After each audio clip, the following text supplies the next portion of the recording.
The remote start operating range is approximately 200 feet from the vehicle.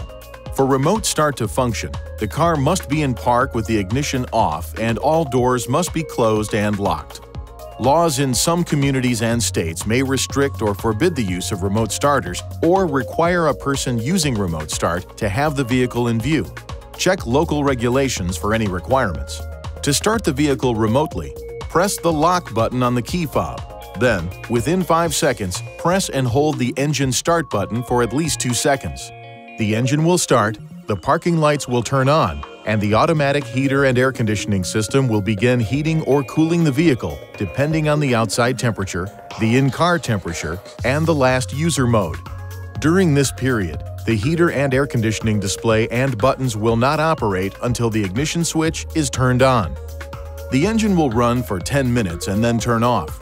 To extend the time for one additional 10-minute period, press the lock button on the key fob, then press and hold the engine start button for at least 2 seconds. Run time will be calculated as follows. The first 10-minute run time will start when the remote start function is performed. The 10-minute extension will start immediately after the remote start function is performed a second time. For example, if the engine has been running for 5 minutes and you press the engine start button, the engine will run for a total of 15 minutes. After 2 remote starts, the ignition switch must be cycled from on to off before remote start can be used again.